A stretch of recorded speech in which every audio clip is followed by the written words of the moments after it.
Como lo mencioné hace años, parece cada vez más probable que la humanidad es solo un bote biológico para la superinteligencia digital.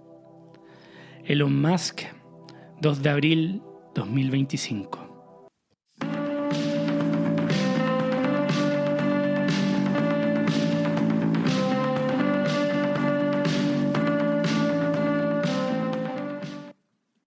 Hola caminantes y buscadores del sentido, soy Nico y esto es En el Camino.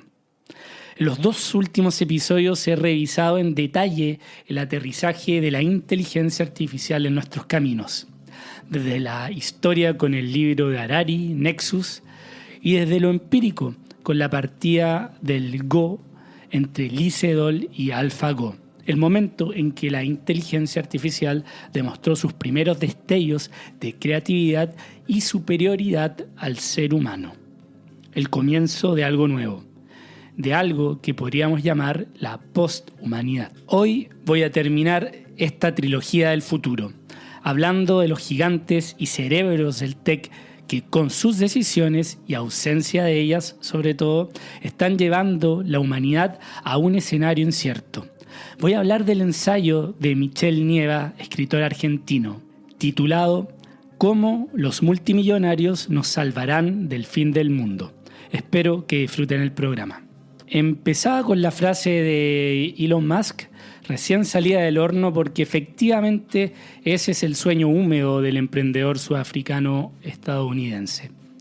Y de un grupo de gigantes también del tech.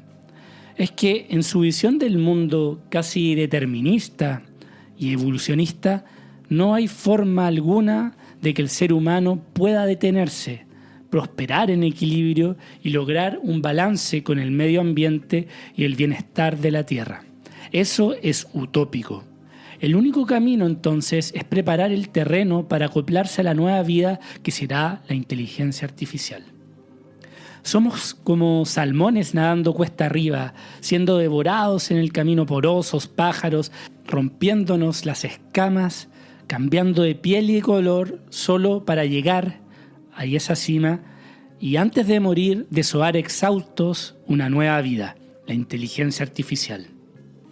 Porque esa es nuestra misión como especie orgánica, es agotar los recursos de la Tierra y seguir el viaje interplanetario y luego interestelar. Es que la Vía Láctea algún día va a morir, pero no por eso la vida inteligente. Esto sí tiene lógica, pero la colisión de Andrómeda, la galaxia vecina con la Vía Láctea, que terminaría con la vida en la Tierra, sería en 4.500 millones de años. Tenemos tiempo para superar el problema del calentamiento global. El problema de la energía es real. Cada vez que avanzamos tecnológicamente se necesita aún más energía. Es el caso de los modelos de lenguaje que utilizan hasta 30 veces más vatios de energía con respecto a una búsqueda de Google. Irlanda, según un artículo de la revista Nature del 6 de marzo de este año, reportaba que el 20% del consumo energético de este país viene de los centros de datos que almacenan los datos, valga la redundancia, con los que trabaja la inteligencia artificial. Este es un problema real. Michel Nieva, el joven argentino autor de este libro, Ciencia ficción capitalista, cómo los multimillonarios nos salvarán del fin del mundo, el cual obviamente es un título de sátira, nos dice que hemos dado el control del buque, o mejor dicho, de la nave, a los emprendedores y líderes del tech, solo porque han acumulado más plata. ¿En qué momento nos volvimos tan fanáticos y religiosos del dinero que se les cree mesías a tipos como Elon Musk o Mark Zuckerberg o Jeff Bezos? ¿En qué momento Estados Unidos llegó tan bajo para traspasar esa frontera entre lo político y lo económico? Para Nieva estamos en un momento en que estos tipos, estos personajes y sus megacorporaciones han acumulado tanto poder que ya están instalados en el gobierno. Ni siquiera tienen pudor, tienen cargos públicos como Elon Musk, el hombre de la motosierra pública gringa.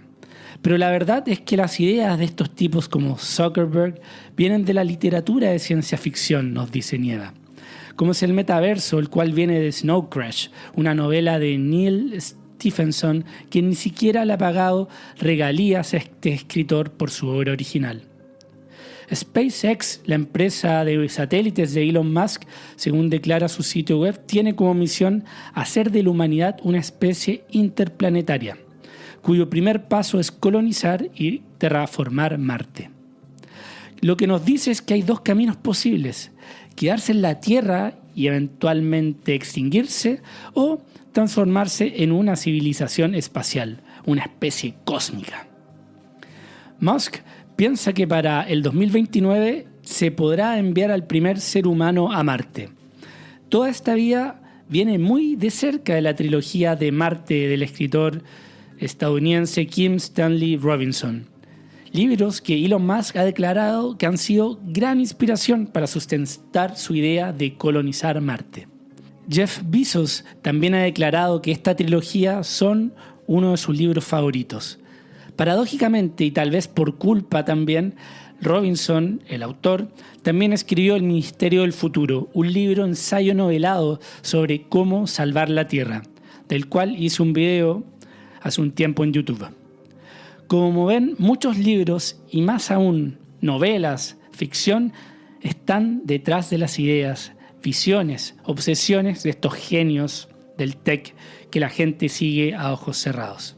Nieva dice que Aubrey de Grey, en su libro Age Ending, sostiene que para el año 2050 las personas con el suficiente dinero podrán pagar tratamientos capaces de extender la vida a más de 1000 años.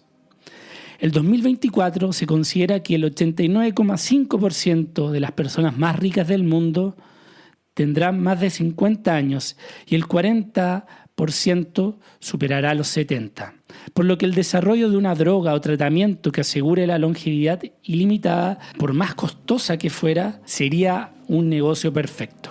Oferta y demanda después de todo, ¿no? Antes con plata uno podía ir más lejos de vacaciones o tener una casa más grande y vivir algunos años más. En el futuro van a tener 10 generaciones de sirvientes de la misma familia. Este libro, Age Ending, fue muy relevante y causó que Google fundara Calico, dirigida por Ray Kurzweil y Bill Maris, quienes afirmaron que con los desarrollos de esta empresa ya sería posible vivir 500 años. Jeff Bezos y Peter Thiel también han comprado acciones de United Biotechnology, un laboratorio que está en esta carrera de extender la vida hacia el infinito. Todos estos ejemplos son parte de la apropiación del capitalismo tecnológico del lenguaje de la ciencia ficción, de autores. Pero también nos muestra algo siniestro. No les interesa un carajo joder este planeta porque creen, aunque sea ligeramente, poder ser beneficiarios de estas tecnologías de punta y sobrevivir el fin de la Tierra.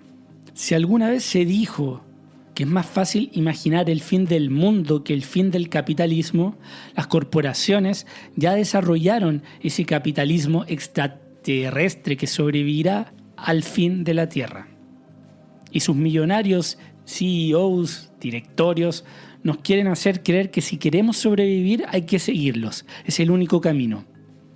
Por eso Nieva habla de la ciencia ficción capitalista, como la fantástica narración de una humanidad sin mundo, de turistas que viven 1000 años y viajan por el cosmos sacándose selfies mientras la Tierra explota. La ciencia ficción capitalista es la violencia que restringe el monopolio de imaginar nuestro futuro a las corporaciones. ¿Quién les dio este derecho? ¿Por qué aceptamos que estos narcisistas psicópatas hagan esto? Asistimos a una era en la que el capitalismo enmienda el escepticismo de su catastrófico funcionamiento medioambiental mediante estéticas y utopías hiperfuturistas basados en la ciencia ficción, en la literatura.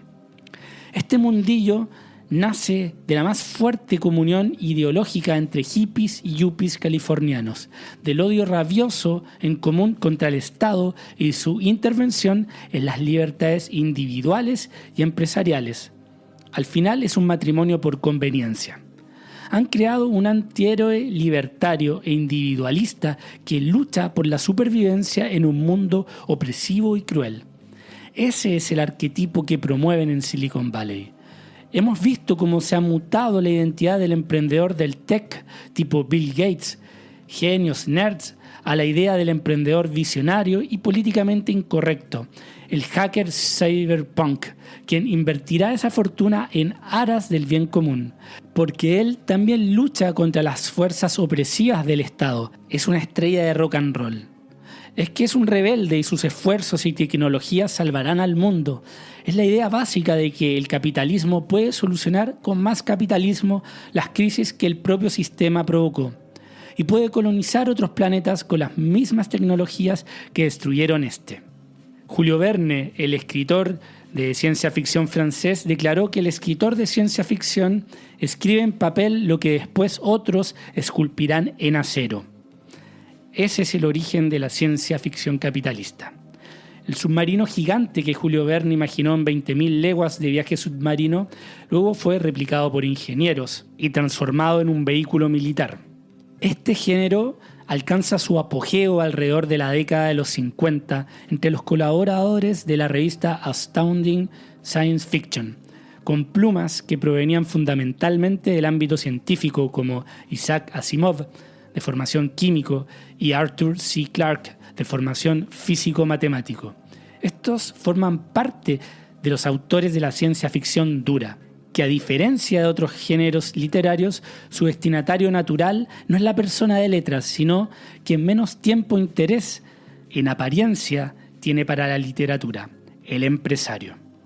El autor de ciencia ficción más emblemático de esta colaboración corporativa fue Arthur C. Clarke, quien escribió y colaboró con Kubrick, por ejemplo, para crear Odisea en el espacio, y quien postuló la factibilidad de poner en órbita satélites con fines telecomunicacionales. Clarke enfatiza la idea de que los satélites serían una imitación mecánica de la Luna, sus replicantes robóticos. Tecnología que sería capital para el triunfo de Estados Unidos en su carrera espacial contra la Unión Soviética.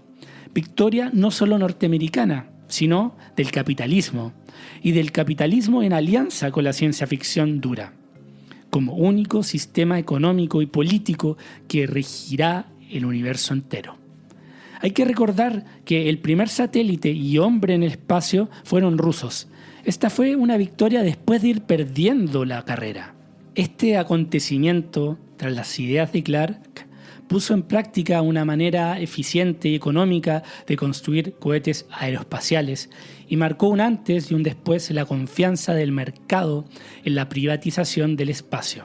Narrativa que seguro tomó con mucha atención Elon Musk, ya que copiando las lógicas espartanas de reducción de costos de la aviación comercial, SpaceX se promocionó como una low cost del espacio, y mientras United Launch Alliance les cobraba a la NASA $400 millones por el lanzamiento, SpaceX le ofreció contratos por un cuarto de este precio. Así, SpaceX se hizo un espacio en la concesión de cohetes y con la reducción de costos de los cohetes se inició el servicio de turismo espacial. Esto no tiene nada de malo. Pero cuando se afirma que la ciencia ficción pertenece al ámbito especulativo, es esa capacidad de especulación la que las corporaciones traducen al mundo financiero.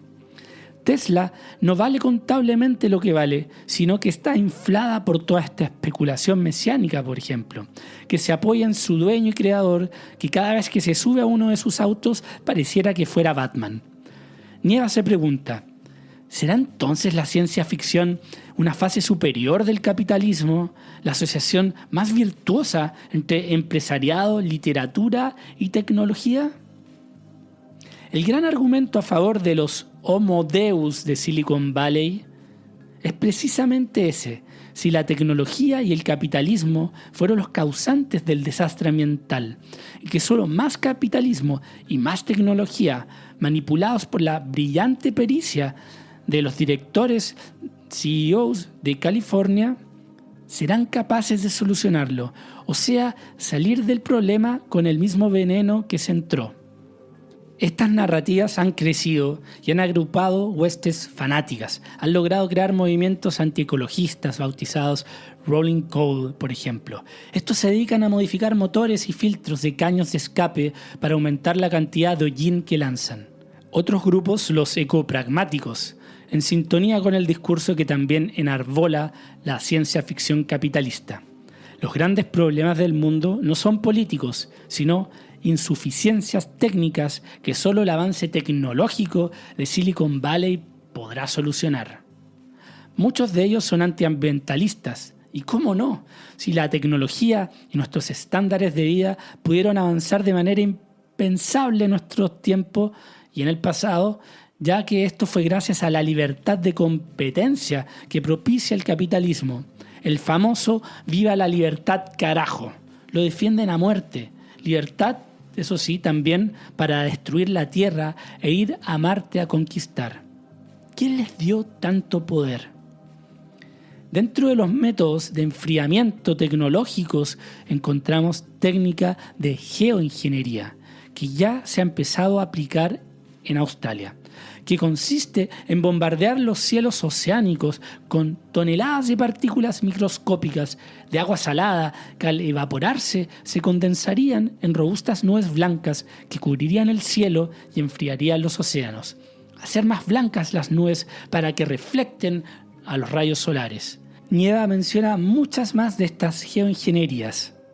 Sin embargo, la mayor paradoja que entrañan las técnicas de geoingeniería solar es que no reducen la violencia contra la naturaleza que desencadenó en el cambio climático, sino que redoblan sus esfuerzos bélicos, bombardear, rociar, enviar misiles y así. Cuando las empresas de Silicon Valley producen sus mercancías baratas en el tercer mundo, contaminando territorios y explotando poblaciones en nombre de nuevas tecnologías que conquistarán el espacio, en realidad no forjan un futuro para la humanidad, sino que repiten un pasado de siglos de injusticias.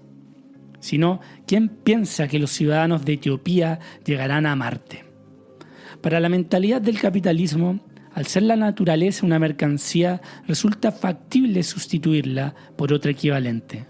Y continuando con aquellos que no se subirán a la nave para ir a Marte. La población indígena del mundo es apenas el 5% de la población global.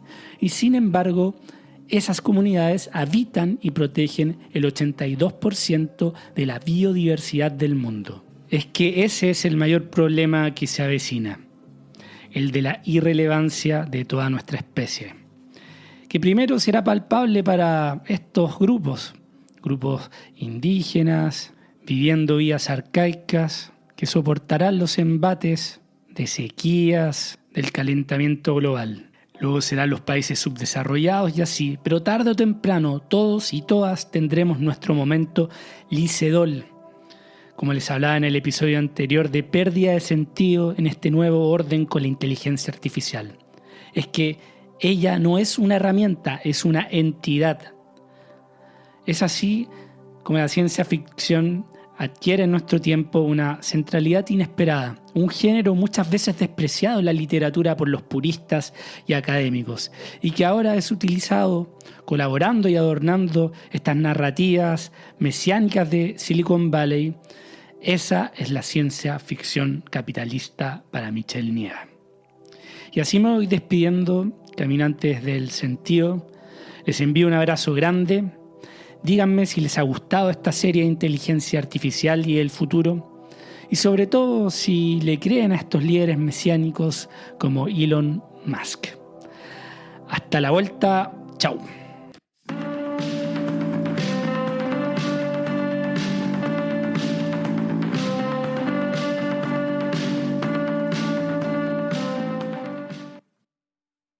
Gracias por haber llegado hasta acá.